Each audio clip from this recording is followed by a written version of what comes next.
Hey, it's good to see you here with me, and always a delight. And I just wanted to share something that surrounds us every day. It influences us in such deep levels, and we don't even realize it, and has such profound impact on our lives. And it's stories. I said, well, Skyfire, what do you mean?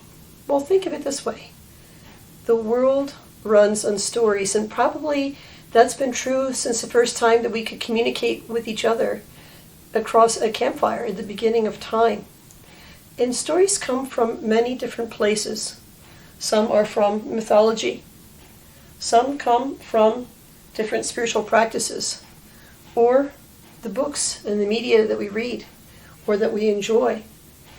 And they even go beyond this, whether they are fact or fictional. They're stories that we receive through generations and culture, different versions of history. And of course, after we sit with these stories, would be the stories or the narratives that we tell ourselves. And the reason why I wanted to focus on this is because it is so deeply ingrained in the human spirit that we love stories. We need them, and don't even realize the level of impact that they have. Think of it this way. Look at any culture, your own culture, another person's culture, and look at, you can even look at their folklore, their folk tales that they have, the spiritual teaching stories that a region or a country has. And in turn, you can follow that progression from ancient times, different themes, different beliefs, into modern culture, modern media. And in turn, this becomes what we accept as part of the fabric of our society. It becomes what we believe, but it goes beyond beliefs. And I'll share with you this. Beliefs, as I've mentioned to you before, is a conclusion that you have after an experience. But stories go beyond them.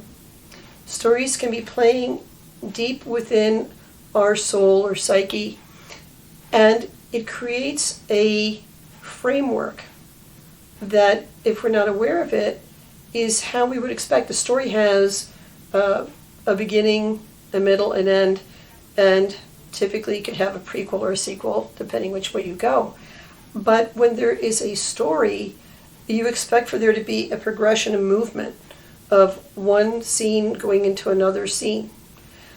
How this plays out in life is that, say if you come from where there's a series of stories where, I'll just pick one for fun, where, shall we say, no good deed goes unpunished. And you're brought up in different bedtime stories or different cultural aspects of reinforced societal beliefs in that way. So what happens is that when you do a good deed, this will be playing in the background. You're going to expect for something to happen. And it actually begins to color the way that you look at the world. It begins to impact your behavior and the choices that you would make. So if you're curious about it, sit down, take a look at what's around you and the themes that you like. In other words, take a look at maybe different shows, look at the different books, look at different art or media, and you begin to see a theme that resonates with you. And what type of stories is it? Is it a comedy? Is it a tragedy? Is it a case where it's an epic thing? And the reason being is that the more that you begin to study and take a look at the themes of the stories that are around you, and again, they come from many places. Sit with each one of them in turn. They are an aspect and expression.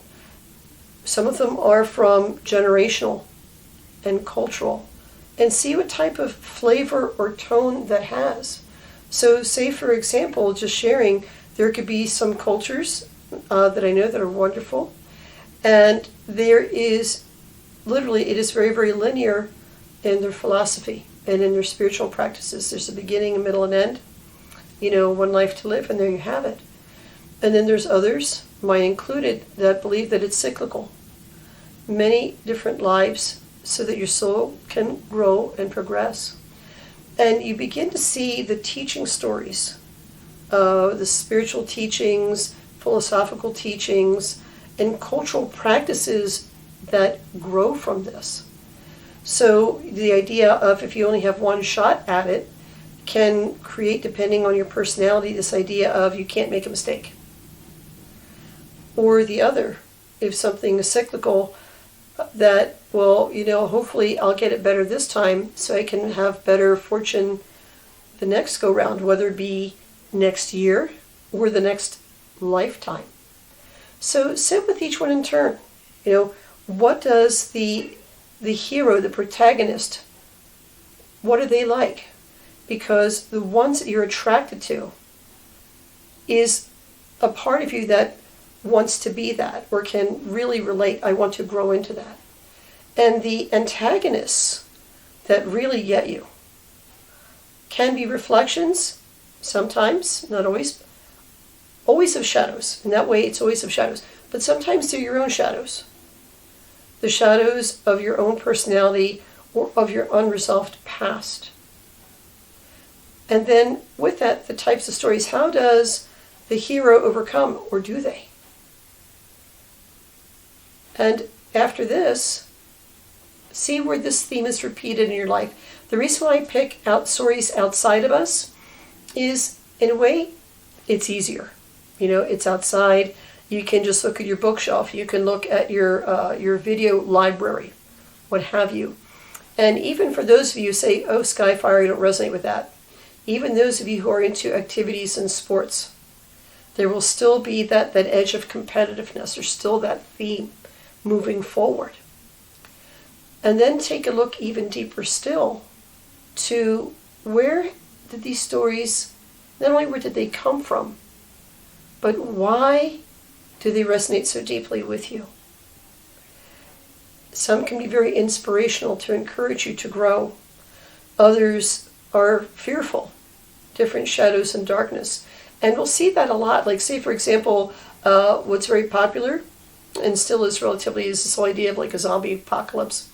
And, you know, look at the current global pandemic, whether you believe it or not. The idea of that there's so many of us and there will be a time that, you know, we'll want to prey on each other, you know, is a popular theme. It's a shadow of the society that we worry about, but we don't have to succumb to. And then look at the other end of it where we have, right now it's very popular, one genre would be superheroes, of which I personally do love.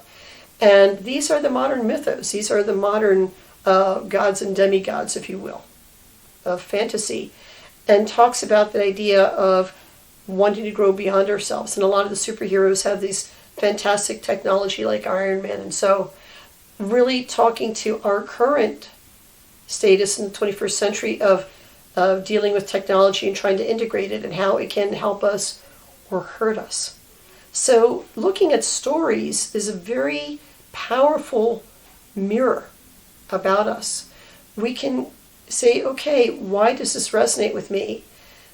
And it can get personal beyond media.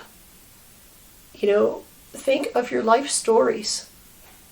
People who have touched your life. And what are their life stories? And what roots have they taken place? With that, all of these wonderful places where stories come from, you know, life stories, our own and others, cultural, spiritual, history, and so forth, you can begin to really appreciate where your beliefs have come from.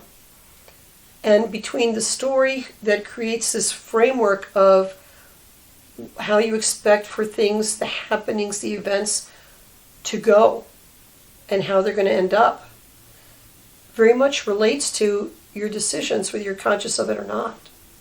And this is why I also enjoyed very much Joseph Campbell. For those of you who may or may not remember, he was the first professional mythologist, and he talks about the hero's journey, which I would recommend all of you look it up on images on the internet. It talks about the cycle of the hero's journey, which we live. And, the idea of being called to adventure, being called to change, rejecting the change, and then life drawing us with different mentors, different experiences that challenge us. Sometimes they can threaten to break us and throw us into the abyss. And we can feel that way.